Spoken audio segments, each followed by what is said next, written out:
Hola, curioso.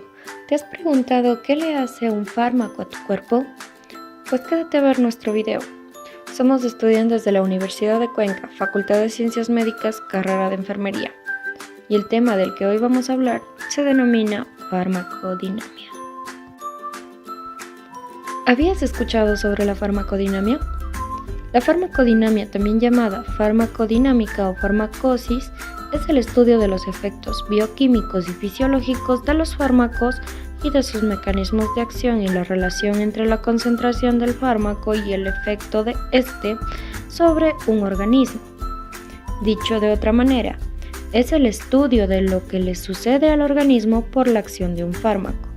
Desde este punto de vista es opuesto a lo que implica la farmacocinética, la cual estudia los procesos a los que un fármaco es sometido a través de su paso por el organismo. ¿Sabes qué son los receptores? Los receptores farmacológicos son macromoléculas específicas de células u organismos que interactúan selectivamente con moléculas de fármacos, denominadas células diana, e inician como consecuencia una cadena de fenómenos bioquímicos que se traducen en efectos fisiológicos. Estas estructuras son moléculas generalmente proteicas, que se encuentran ubicadas en las células y deben presentar afinidad y especificidad por el fármaco.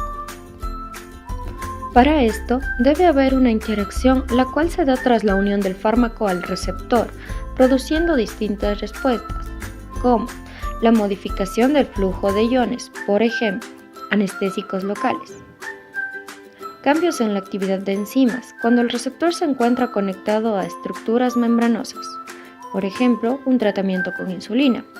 Y la modificación en la producción o estructura de proteínas, receptores intracelulares, por ejemplo, el tratamiento con estrógenos. Como ya habíamos mencionado, debe existir afinidad, que es la capacidad para unirse a un receptor específico y formar el complejo fármaco-receptor. Y especificidad es la capacidad para diferenciar una molécula de otra. La actividad intrínseca o eficacia es la capacidad que tiene un fármaco unido a un receptor de producir efecto. Estos términos son necesarios para definir dos conceptos básicos en el estudio de las interacciones fármaco-receptor.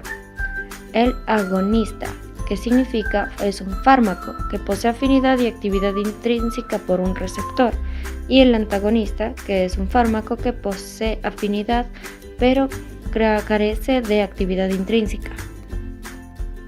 Las interacciones farmacológicas.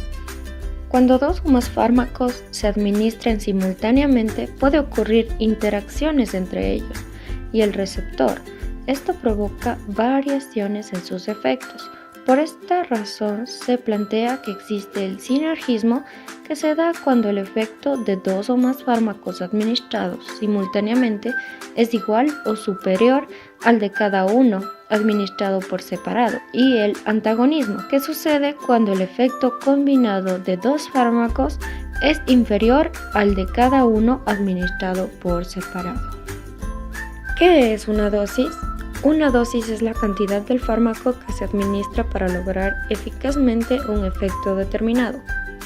La clasificación según la dosis y el efecto que produce en el organismo es la siguiente. Dosis máxima es la mayor cantidad que puede ser tolerada sin provocar efectos tóxicos.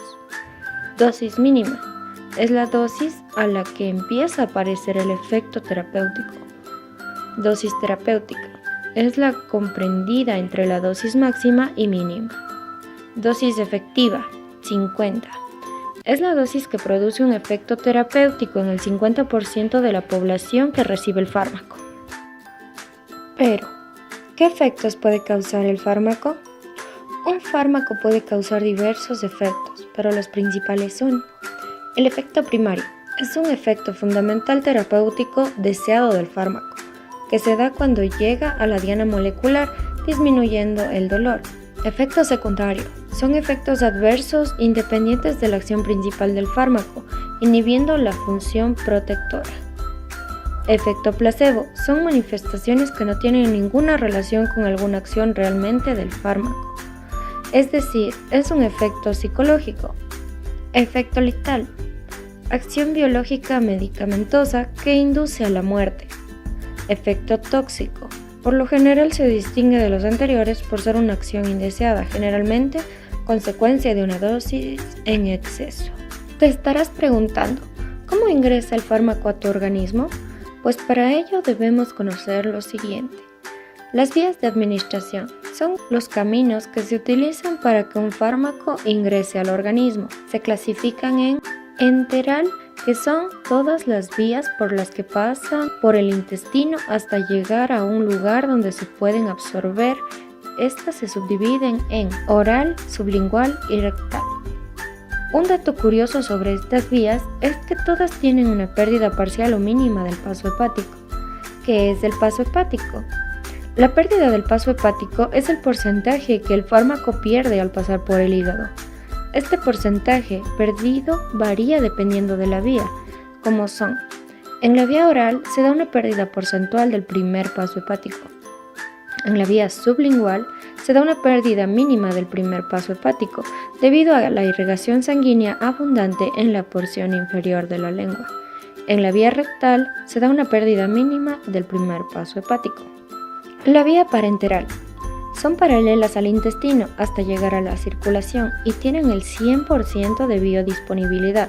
Se subdividen en intradérmica, subcutánea, intramuscular e intravenosa.